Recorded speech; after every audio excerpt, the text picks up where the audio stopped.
हमारा जीवन बाहरी राज्य के ऊपर निर्भर नहीं करता।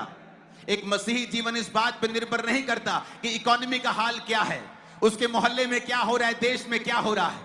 परमेश्वर उसे उस खजूर के समान जो उस रेगिस्तान में भी फल लाता है, रेगिस्तान में भी हरा रहता है, सूखता नहीं है। परमेश्वर कहता धर्मी लोग खजूर के समान फलेंगे और फूलेंगे। उसने दूसरा पेड़ का नाम क्यों नहीं लिया, खजूर का नाम क्यों लिया? अगर आप रेगिस्तान में जाएंगे, मैं दुबई में जब जाता हूं, मिडिल ईस्ट कंट्रीज में जाता हूं, वहां धूप होती है, हर चीज सड़ जाती है, रेत ही रेत होती है।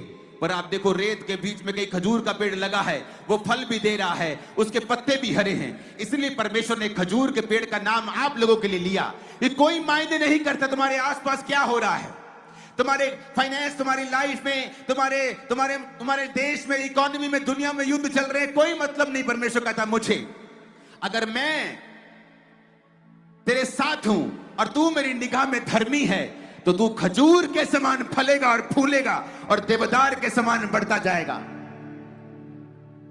यह परमेश्वर की मर्जी है आप लोगों के लिए।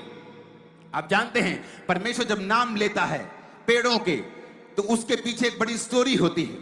वचन कहता है, यीशु मसीह ने कहा तुम लोग अंगूरों की, मैं बेल हूं, तुम लोग मेरी डालियां हो, मेरा पिता किसान है। उसने क्यों कहा वो अंगूरों की बेल है? उसने क्यों नहीं कहा वो सेब का पेड़ है? क्या सेब का पेड़ अच्छा नहीं है?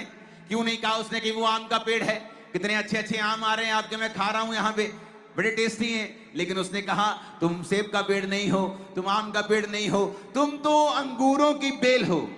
क्योंकि आप देखते हैं अंगूरों के रस लाखों रुपए में बिक जाते हैं, हाँ, लेकिन आप अंगूरों की बेल की एक और बात देखते हो, जब वो सूख जाती है उससे कोई फर्नीचर नहीं बनता है, कोई बेड नहीं बनता, कोई सोफा नहीं बनता, कोई छड़ियां नहीं बनती।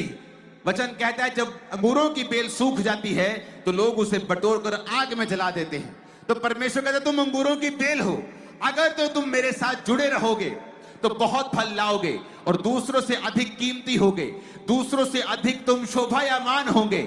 लेकिन अगर तुम मुझ में रहे और तुमने फल नहीं लाया, तो सेब का पेड़ जब सूख जाता है तो उसका फर्नीचर बन जाता है। लेकिन अगर मसीही व्यक्ति बिगड़ेगा तो उसकी हालत दूसरे लोगों से, दूसरे पापियों से भी कहीं अधिक बदतर होगी। इसीलिए परमेश्वर ने आपके लिए अंगूरों की बेल का और अंगूरों की टहनियों का, उस बेल की टहनियों का एग्जाम्पल लिया। इसलिए परमेश्वर की हर एक बात में दम है।